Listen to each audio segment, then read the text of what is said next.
Good morning, ladies and gentlemen. Thank you for being here, or respectively where you are. You're not necessarily here, but thank you for the opportunity of being with you today. My name is Ken Sorensen, and I have the wonderful opportunity of coming in on a regular basis and just sharing historical times and events. And today is a real fun one, because today is called the Golden Age of Baseball. And we're going to go back and find out about where it began and who was involved, and incredible people in the early years of baseball in the little over the first century, essentially. And we'll close with the concept of what I think was the greatest World Series ever played. And it's just a lot of fun. And so with that introduction, let's begin. As you can see there on the screen, this is a picture of Babe Ruth and Shoeless Joe Jackson. Can you imagine hearing that conversation? Do you know what that would have been like? To be able to just like maybe sit behind and hear? You want to put a microphone in somehow up closer so you can hear every word, because Babe Ruth said of Shoeless Joe Jackson, he was the greatest hitter I ever saw. Well, that's no small accomplishment, because as you well know, Babe Ruth saw many of the all-time early greats. So let's see about baseball, and then we're going to get to both of these individuals and their impact on the game. If we're going to start about baseball, we've got to start with the song. Absolutely. Take Me Out to the Ball Game. Do you know this song was written in 1908 and was sang for the first time then? And it's come forward in time, and now it's one of the great all-time sports songs. And it really took off when Harry Carey was that wonderful announcer in Chicago. And in the seventh inning stretch, he'd open up that big door and lean way out and wave his hand and just lead the crowd. And it was just part of the ambiance of attending the game. And it's just a wonderful, wonderful song. And even though he slightly changed the words just right at the end, it's root, root, root for the home team. If they don't win, it's a shame. For it's 1, 2, 3 strikes, you're out at the baseball game. And he changed it and said, at the old ball game. And that just sounds so much better. And thank you, Harry Carey, for your impact on the game. Now, if I went around and asked all of you individually, who founded the sport of baseball? 99.9% of the people are going to wave their hands. Oh, I know, it's Abner Doubleday. This is a picture of General Abner Doubleday, and he was a general in the Civil War, and a very well-known, very highly respected man. I don't think he founded the game, and you're going to see why. But let's first of all see why people think he did. In the town that he was born in, and it's a town called Milestone Spa, the sign coming into the town says, Major General Abner Doubleday, Milestone Spa, June the 26th, 1819, founder of baseball, 1839. So they're claiming at the age of 20, he founded the game. A Civil War hero at the Battle of Gettysburg in 1863. That's definitely true. That sentence is definitely true. At the town that he lived the last 20 years of his life in, and that town is known as Mantle. There's a big plaque on one of the fields there. It says Abner Doubleday Field, known as the father of baseball. That's the first thing they list. Major General, Union Army. During the Civil War, he fought at Second Bull Run, Antietam, Fredericksburg, Chancellorsville. He was a hero at the Battle of Gettysburg on the third day, involving with Pickett's charge. And he lived the last 20 years of his life in this little bitty town. He was a resident of Mendham from 1873 until his death on January the 21st, 1893. And then it took him 100 years to put up the beautiful plaque. Kind of makes you wonder. But if he wasn't it, and I don't think he was, why wasn't he? This, in my opinion, is the number one reason why he wasn't it. He was a prolific writer, kept journals, gave us all kinds of background and information. And never once in all of his writings did he mention baseball. It was known that he didn't like outdoor sports. He never talked about baseball. He never seemingly participated that we know of in baseball. He never did anything that had to do with anything involving baseball. If he was not the founder of baseball, then who was it? In my opinion, this is the man that should have gotten a lot more credit.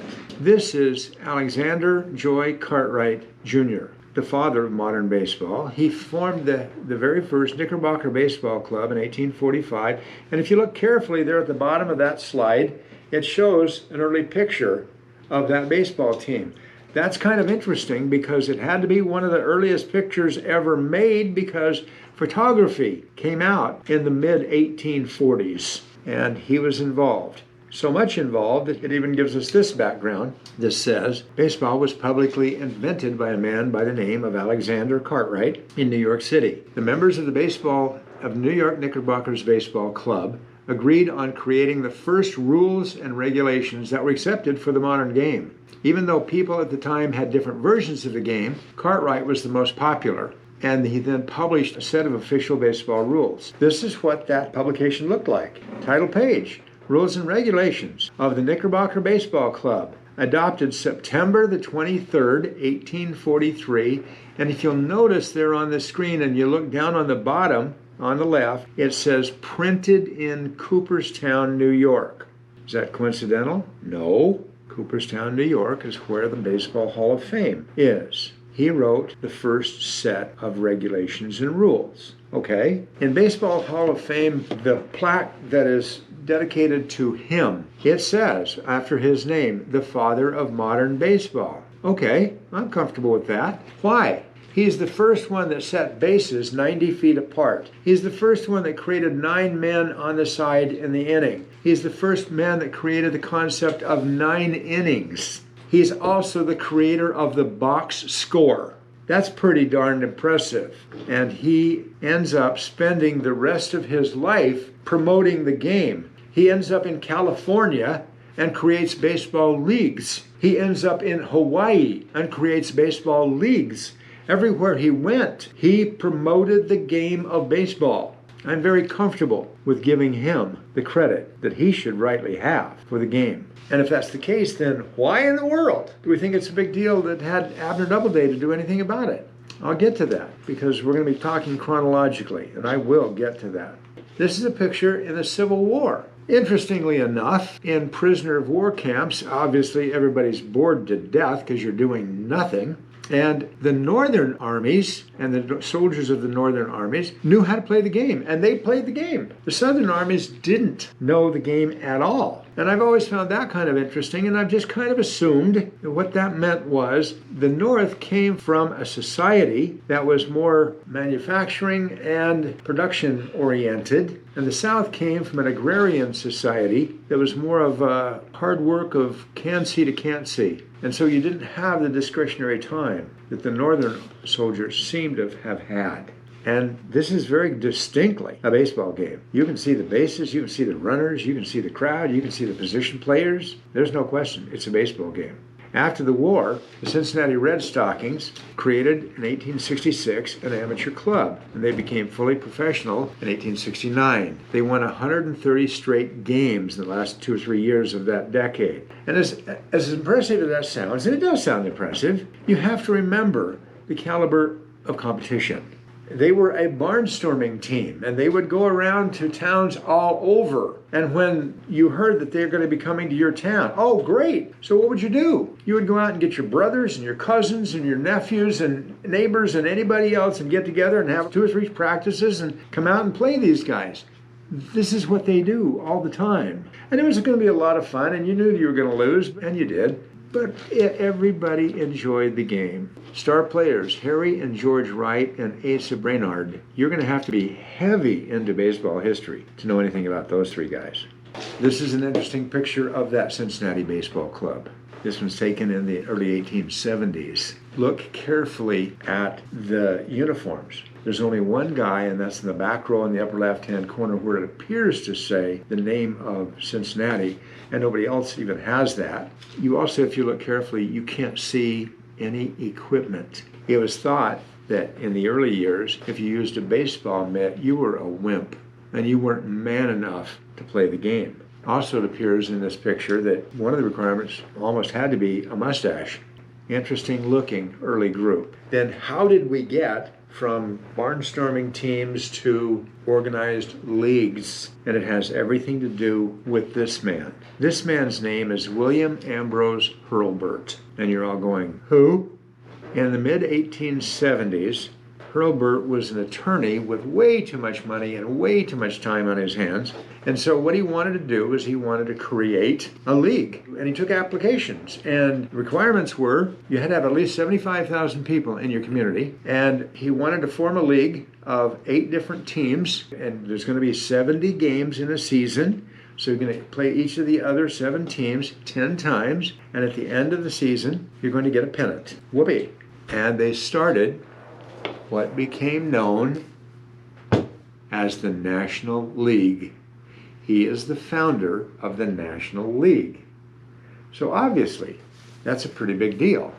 What happens? One of the early players was this man. Interesting guy, because this man was one of the first people to play and insist on playing with a baseball mitt. And he was just publicly ridiculed for that. And he kept using the mitt, and then at the end of the game, why, he would leave and everybody else would sit around ice buckets trying to ice down their hands to get feeling back in their hands. And it became obvious pretty quickly this might not be a bad idea.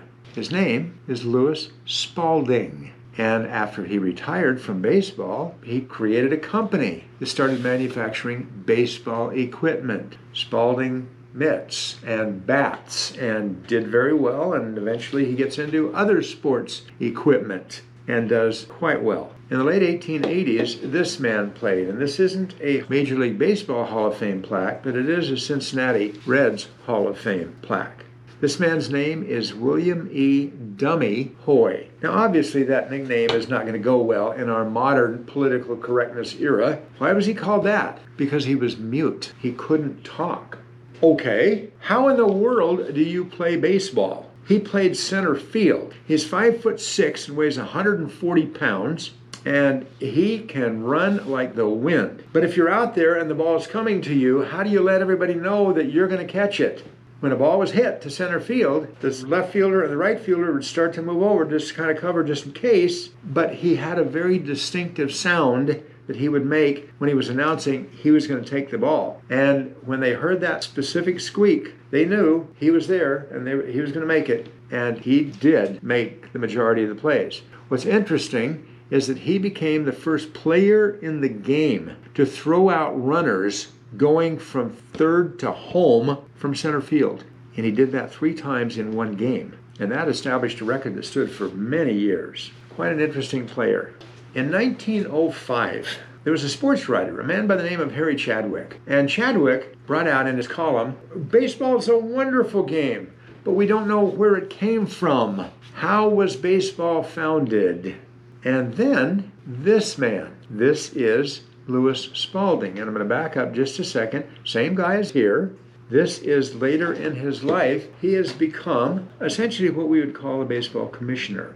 He said, whoa, whoa, whoa. Baseball is an American game, and the American game has to have an American dad. And so he had a contest, essentially. And for 2 years, you could submit information about where did baseball come from. And finally, somebody sent a letter with virtually 0 documentation and said, I'm convinced that Abner Doubleday founded the game of baseball in New York in 1839. With no documentation, with no support. And what does Spalding do? Spalding says, okay, we got it. It's settled. And shut down the whole thing and decreed that Doubleday was the founder of the game. And it was a little hard to verify because Doubleday had been dead for 13 years by this time. But they decreed, and that's when baseball started promoting the fact that Doubleday was the founder. Even in 2014, baseball commissioner Bud Selig made a comment. Somebody asked him about the founding of baseball. He said, oh, it was Abner Doubleday. It was not, and Selig knew better. But that was the commonly accepted story. Okay. Who's this guy? This is another attorney with another gargantuan amount of money and decided that he wanted to do something else. And so Bancroft Johnson created the American League. And in the American League, it was formed with 8 original teams, including the Baltimore Orioles, the Boston Americans, the Chicago White Stockings, the Cleveland Blues, the Detroit Tigers, the Milwaukee Brewers, the Philadelphia Athletics, and the Washington Senators.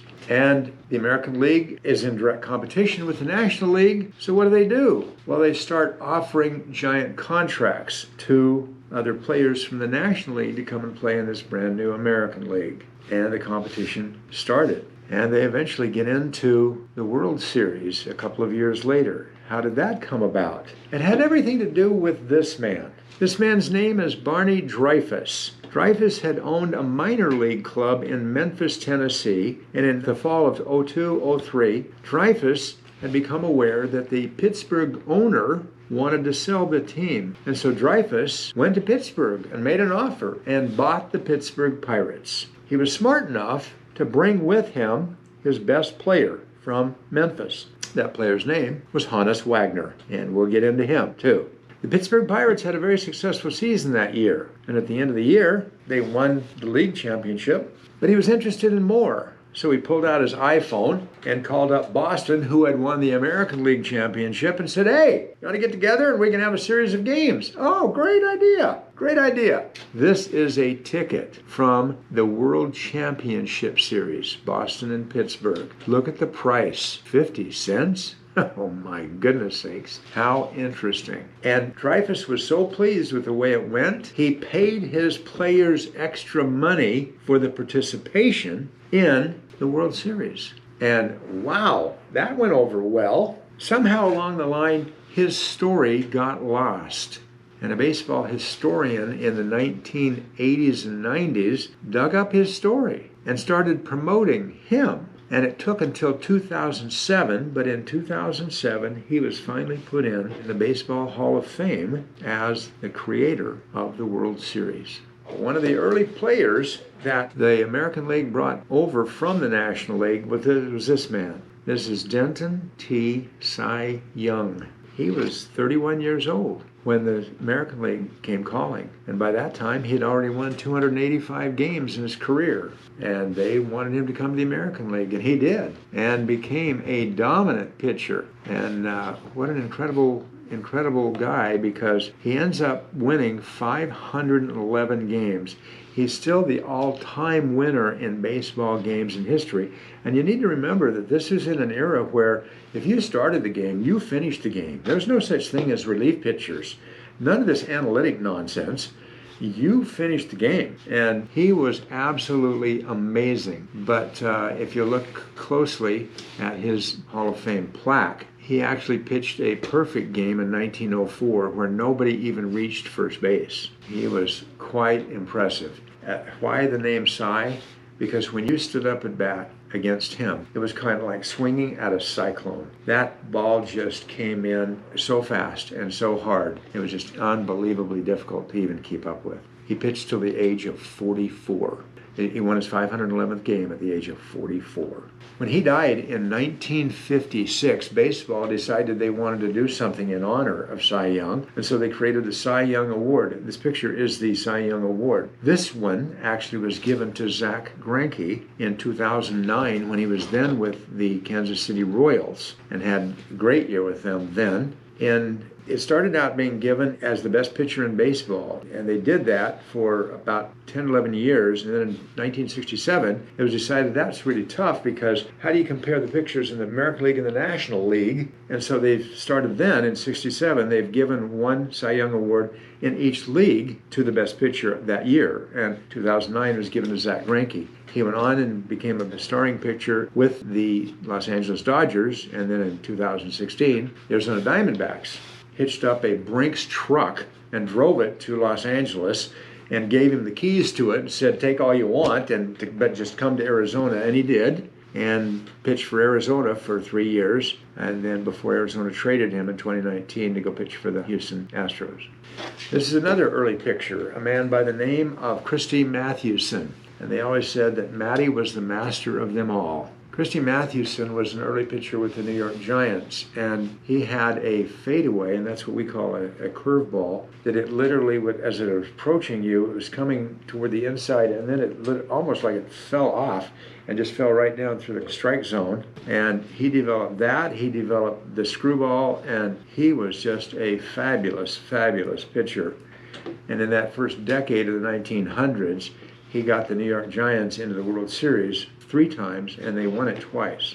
In a period of 1901 to 1913, he won at least 22 games every year, and 3 years of those times, he won over 30 games, including 37 wins in one season in 1908.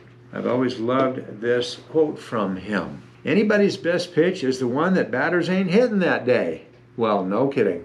This is Christy Matthewson's baseball card. What is interesting, when you look at it, look who made it. Hassan Cork Tip Cigarettes. Boy, is that politically correct today. You own one of those, and you won't ever have to worry about anything in your lifetime, financially.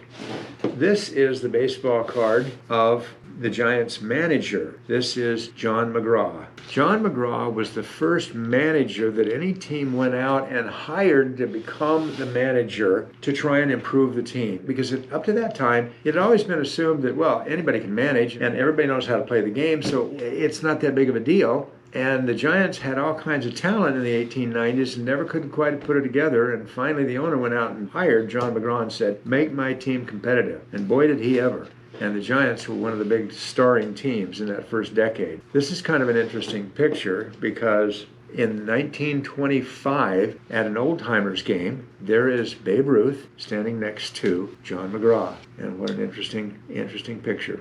This is an early picture of Ty Cobb, Tyrus Raymond Cobb. And when he first came up, and he played the majority of his career with the Detroit Tigers, and phenomenal ball player. He really, really was. But Ty Cobb was about as angry a ball player as could be imagined. He would sit in the dugout, and he would take his right leg and cross it over on his left leg, and then he would take out a file and razor sharpen his cleats. And then he would switch legs and razor sharpen the other set of cleats. And when he was playing, and he did this all on purpose, he's playing, and if you've got the gall to block second or third or home, and he's coming in cleats high, and he's intending to take you out. There is no question. Unbelievable. And he doesn't care. He was from the Deep South and was about as racist an individual as you could possibly imagine. Great ball player. Phenomenal ball. One of the truly all-time greats. His Hall of Fame plaque, it says, led the American League in batting 12 times in 13 years. And it created or equaled more major league records than any other player. And when he retired with 4,191 hits. Phenomenal ball player.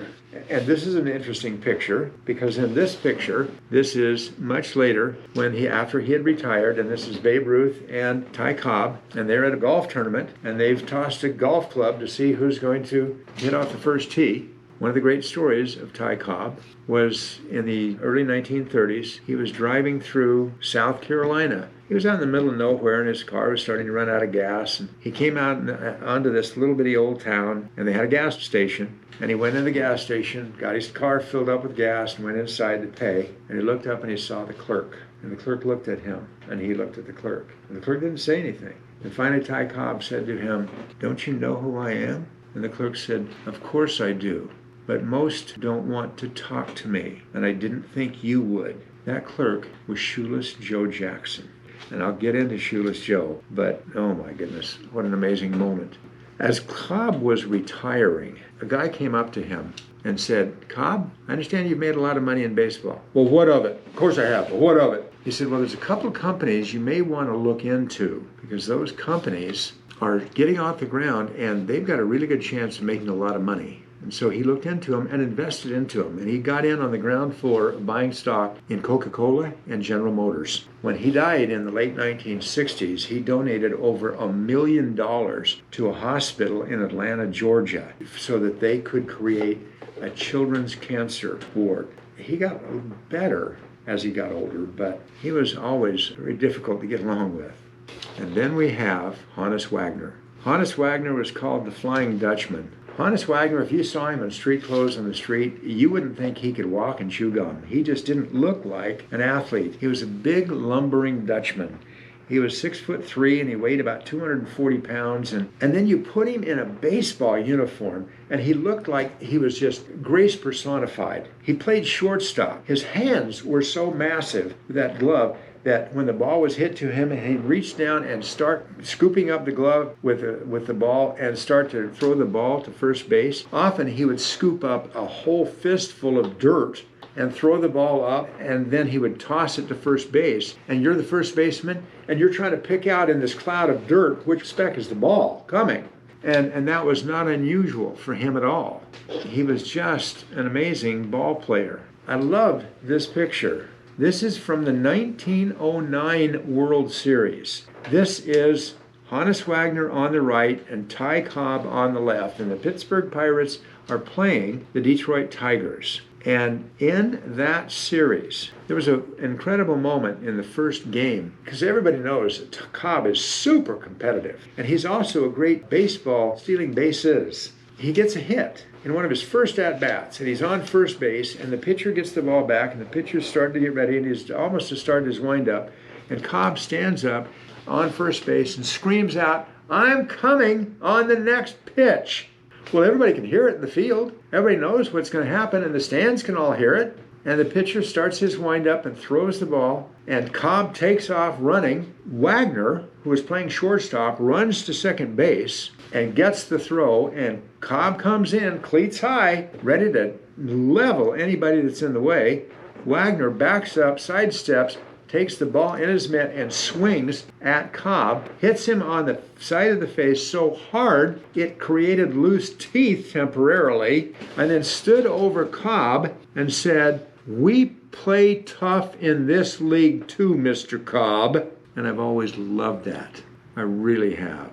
Honus Wagner out-hit Ty Cobb in the 1909 World Series by over 100 points higher in the batting average, and Wagner was 13 years older than Cobb. And here is Honus Wagner's baseball card. This is the number one, right now, the number one most expensive baseball card out there. In the last time the Honus Wagner card was sold, in 2014, it sold for $2.1 million for just one card.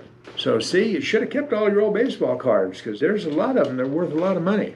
What is absolutely fascinating about this is the fact that Honus Wagner played clear up to 1917, and the Pittsburgh Pirates came to him and said, "We're paying you a lot of money." And he says, "I know, I'm still the best player on your team." And they said, "Well, we know that, but you're getting kind of old, so we want to cut your salary in half." Even though his batting average and all the hits, all the statistics were much better than anybody else. And it made him mad. And he quit. And he retired from baseball. And he opened up a sporting goods store and did very well. And then what happened? The Depression came along, and businesses failed everywhere. In 1933, there was a sports writer, a man by the name of Fred Lieb. Fred Lieb is one of the great all-time sports writers. There's this picture.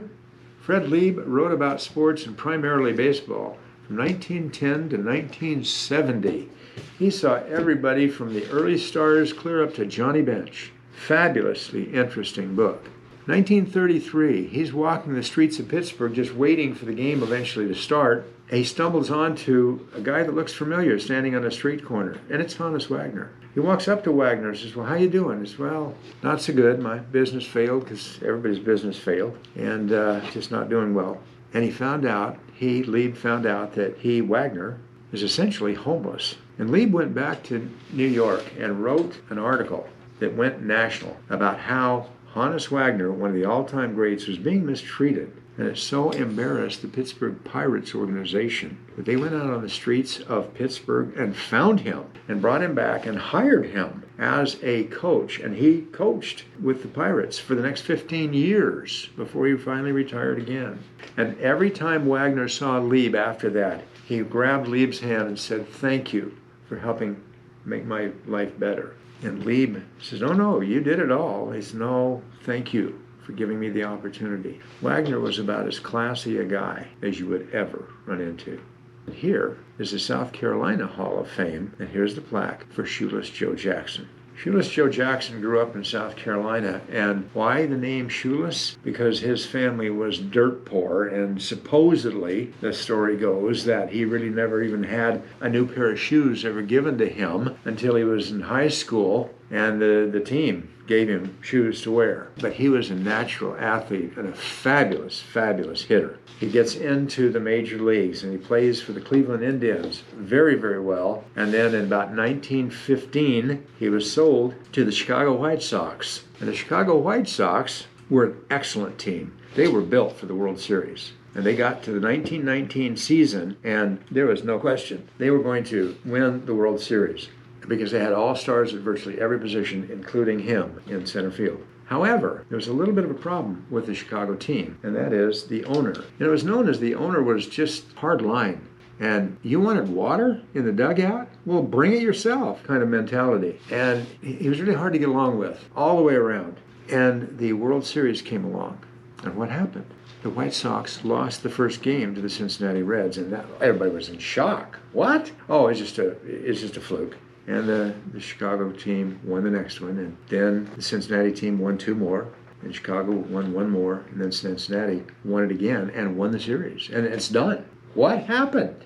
Through the next season, there were rumors that came out everywhere, and finally it became public, and gamblers had approached the players of the Chicago White Sox and helped fix the World Series in 1919 and paid the players to not play as well.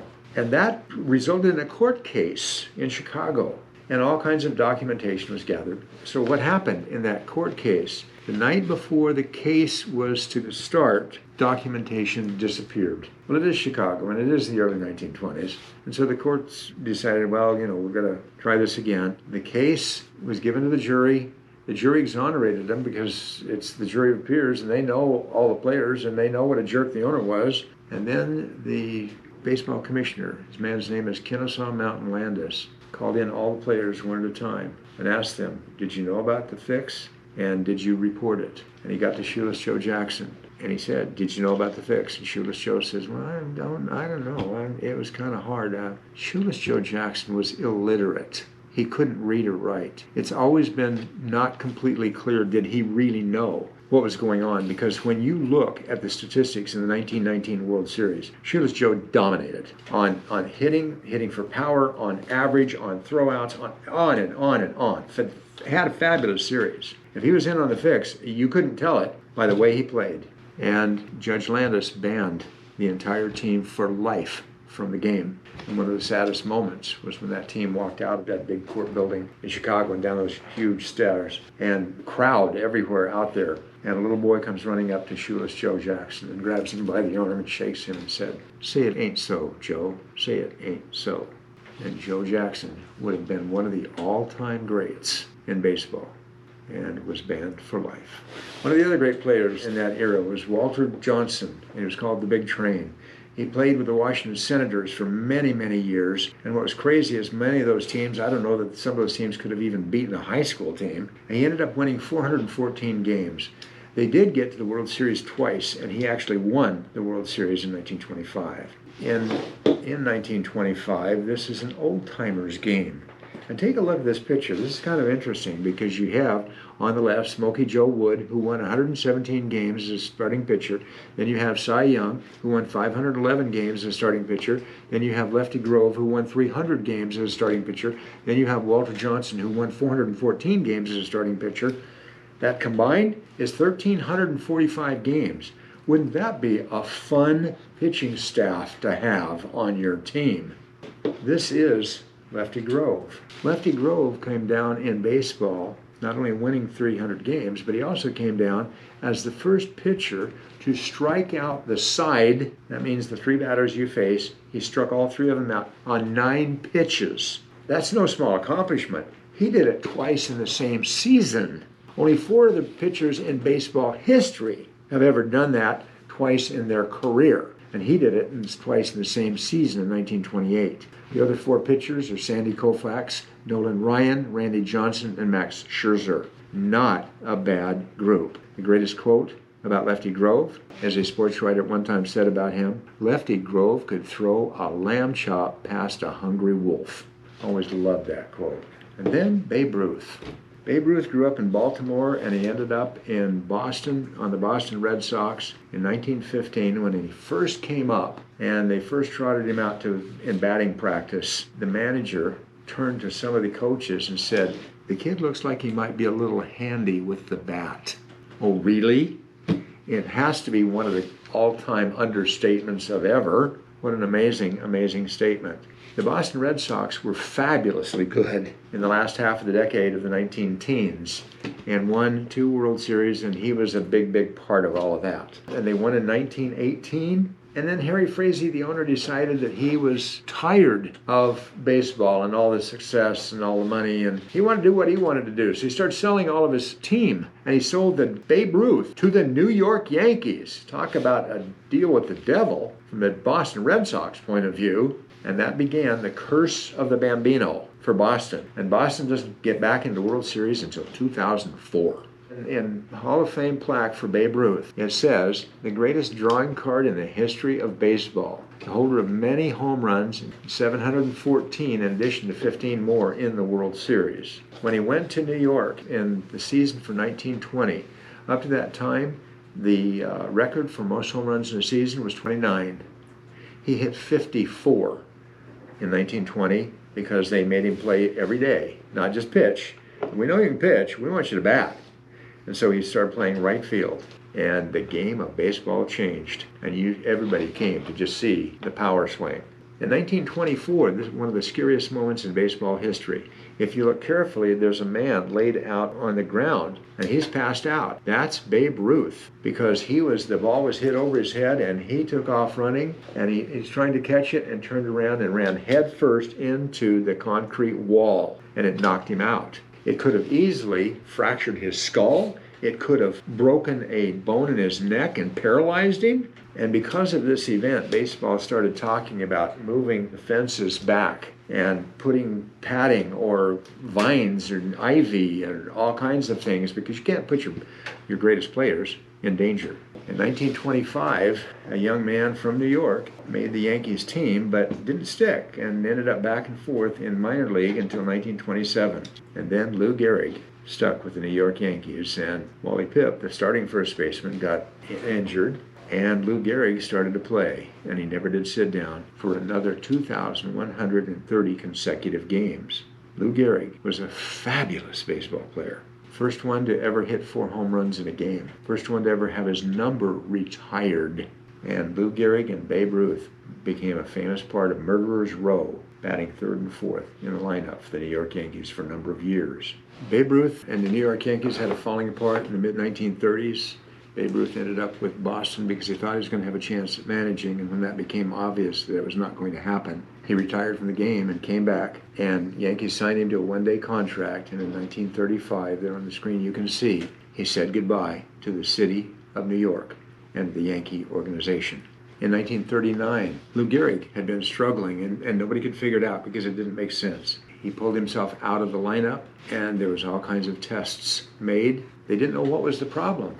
He couldn't even hardly hold a baseball bat, let alone a pencil or a fork. And they finally diagnosed it as ALS, and nobody calls it that. Nobody calls it the real name. Everybody calls it Lou Gehrig's disease.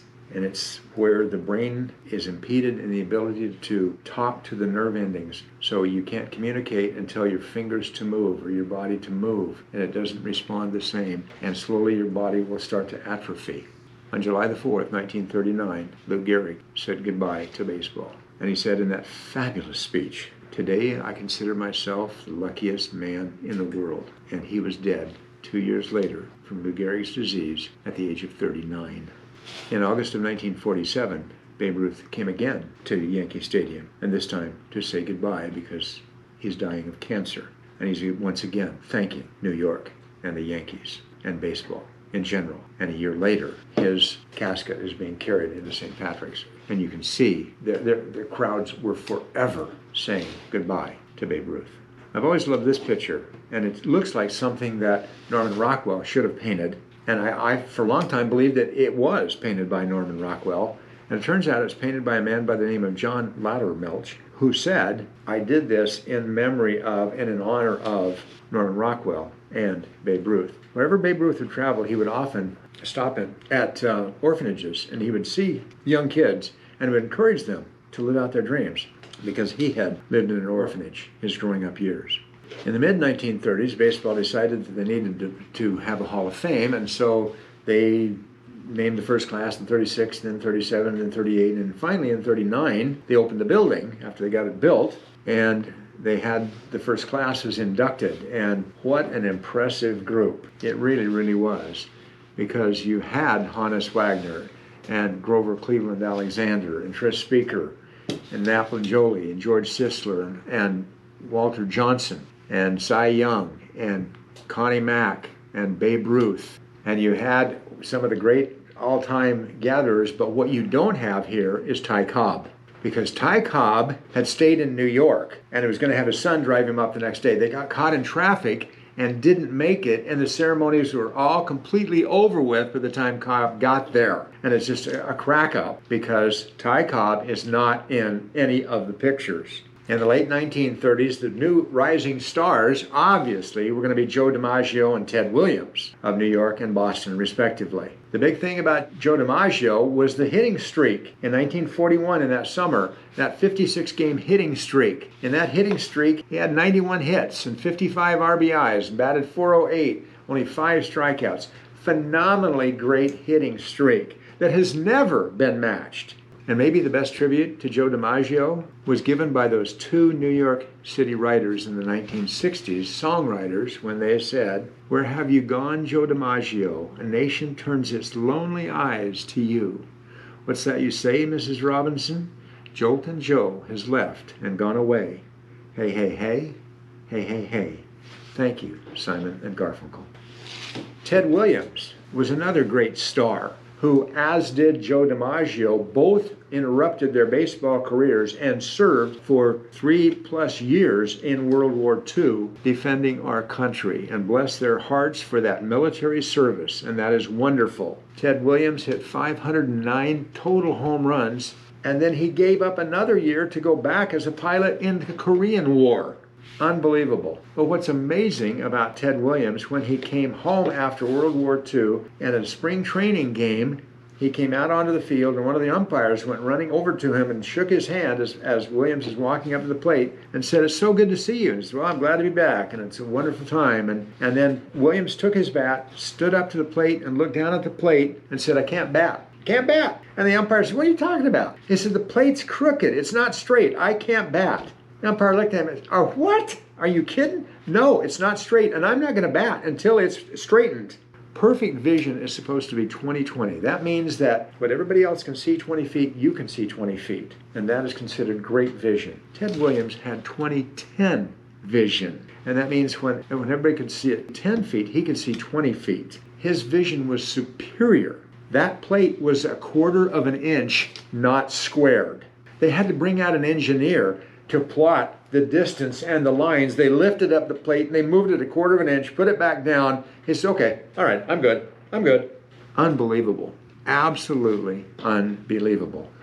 And when he retired, he still has retired with the highest batting average of all time at .408. I hope a couple of years ago you saw that wonderful movie, 42, with Jackie Robinson. What a great, great movie.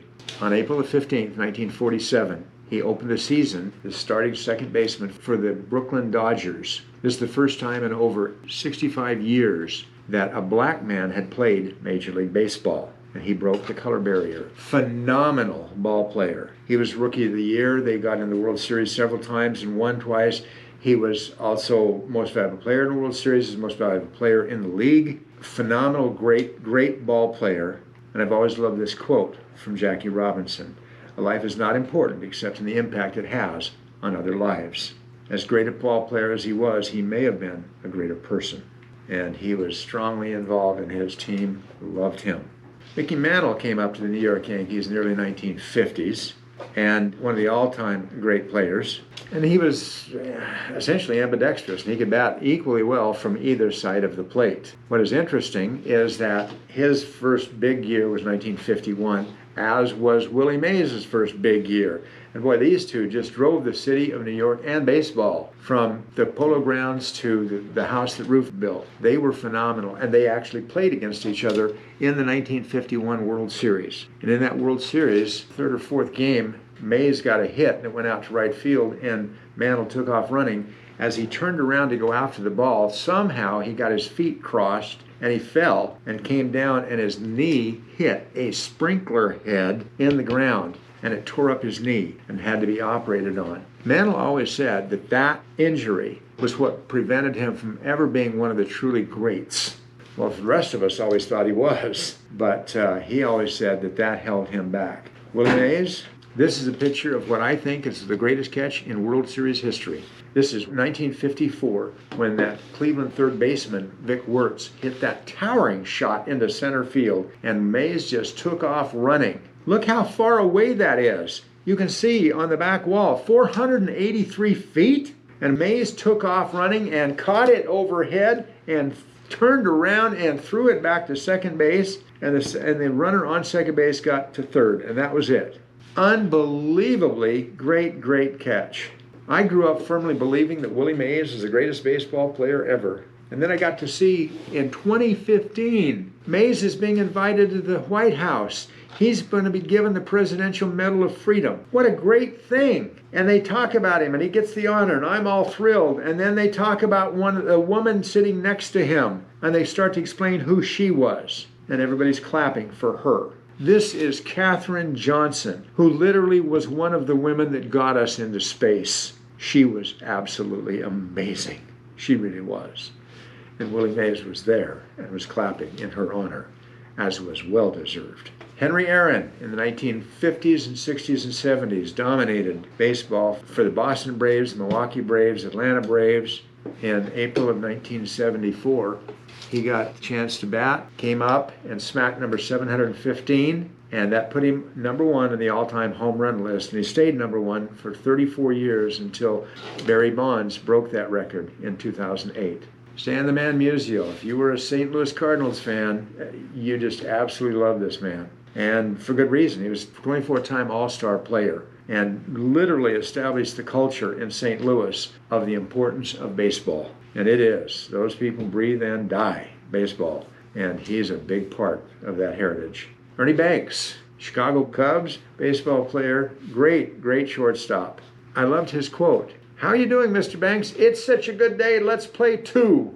He always just loved the game of baseball. How good was he? Well, this will kind of give you an idea. 512 home runs, 2,500 hits, 1,800 RBIs, two-time MVP, and going down a little bit, Hall of Fame 1977, and Major League Baseball's all-century team. Was Ernie Banks a big deal? Yeah, he was. At the conclusion of the 1959 season, the New York Yankees decided they wanted more firepower, and they had a ton of it, and they purchased Roger Maris, and from 1960 to 1966, these two guys, Roger Maris and Mickey Mantle, played for the New York Yankees. You don't get a whole lot better. This is an impressive group out of the New York Yankees. Here's Mickey Mantle, Yogi Berra, Whitey Ford, Joe Dimaggio, some of the all-time greats.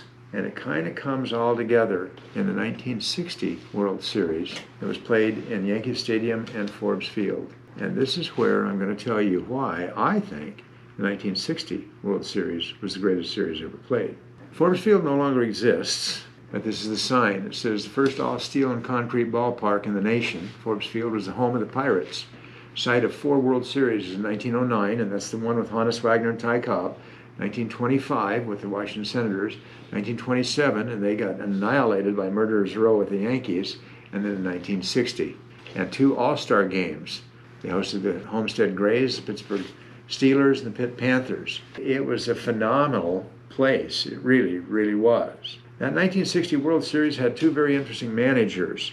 This is Danny Murtaugh on the left of the Pirates, and Casey Stengel on the right. I think Casey Stengel thought he was talking in English, but if you ever heard him speak, you weren't sure what he was talking in. But man, did he have a baseball mind. The 1960 World Series was phenomenal. In the first 6 games, the Yankees won their 3 by 16-4 and 12-1 and 10-2. The Pirates won 6-4 and 5-3 and 2-1. And the Yankees out-hit them, outscored them, out everything, but it all came down to game number 7. And game number 7, was it the greatest game ever played? World Series game ever played? It may have been. The Yankees jumped out to an early lead, 9-3. And in the 7th inning, it looked like the Pirates were just going to die right there. And a ball was hit to shortstop. Tony Kubek went running in, and this guy's Mr. Automatic. He went bent down to scoop up the ball, and it took a crazy bounce right in front of him, and the ball came up and hit him right in the throat, and he collapsed. And everybody went, "Oh my gosh, what happened? What happened?" and they had to carry him off the field. And it just seemed to completely deflate the Yankees, and the Pirates kept coming back and kept coming back and kept coming back. And it gets down to the bottom of the ninth inning with the score tied, and the Pirates come to bat. And the first batter up is Bill Mazeroski of the Pirates, and on the first pitch, he hits what we now call a walk-off home run. And the place went nuts. Mickey Mantle later said of that game, "This is the only baseball game I ever cried after." Okay, that's a lot of drama. Does that make it the greatest series ever? Not really. That has to do with part of the story of this man. This is Vernon Law. Vernon Law is the big Pirates pitcher, and he was phenomenal. He won 3 games in that series, and he was just dominant and did a great job. Okay, what's the deal with him? The deal with him is in his off season, he and his wife and family lived in far western Idaho in a little bitty town called Meridian, Idaho. And that's where I lived as a child. And my parents had a home there, and the first 11 years of my life lived there. And we got to know them. And I met him as a child, and I knew his kids, and my parents knew them. And it was really quite a deal. And then when I was 11 years of age, my parents moved down here to Glendale, Arizona. That fall, the Pirates qualified for the World Series. And so I'm now a 6th grader. And I went out walking up to my mom with all the chops of a 6th grader and said, "Do you know who's in the World Series?" Well, of course she knows who's in the World Series. "I need to stay home from school and watch the World Series." Because this is when the World Series is only played during the daytime. And my mom was my mom. She was not my friend. And she made it clear, very clear, it didn't matter who's in the World Series. You're going to school. And I wasn't too happy. And I went off to school. And then I came home at lunch, and my mom was watching the World Series, and that didn't set well with me at all. And she said, "Go in the kitchen, your lunch is all ready for you, and then come back, I want to show you something." I said, "Okay." So I went in and got my sandwich and came back and sat down, and I was going to watch a little bit of the World Series while I was eating lunch. And she handed me a stack of notes. My mother had sat down and written out what had happened throughout the game. And I read the summary clear up to where I was watching and knew exactly what had happened in the game, and watched the rest up to when I had to go back afternoon for school. And she watched the rest of the game and gave notes on that. And I came home and read the rest of the summary. And she did that for every game that I wasn't there. I never doubted my mother's love for me, but I can tell you, she literally showed me that even though it was much more important that I be in school, she still loved me, and she made a difference in my life. My only regret is that I have no idea where those notes are. And now I would give anything to still have those notes as a proof of my mother's love for me. Anytime we try to succeed in life, a lot of it is about self-confidence. And that's why I've loved this Norman Rockwell painting. This young man is about to go to bat. Take a look at his teammates and take a look at the fans. Does anybody there even think he has a chance? And obviously, the answer is no. And your heart just breaks for this poor young man. It really does. And what a great picture. This might be the all-time best composite baseball picture ever. There in the background is the old Yankee Stadium, the real house that Ruth built. And there on the front of that, we have Babe Ruth, we have Ted Williams, we have Mickey Mantle, we have Willie Mays, we have Hank Aaron, we have Ty Cobb in a composite together, showing some of the greatest players that have ever played the game. And many of the reasons why baseball has always been the national pastime. What a fun sport, and it's fun to be there, and it's fun to be a part of it. It's always just fun to talk about. Ladies and gentlemen, thank you for being here today and being part of the story of the golden age of baseball. Good day.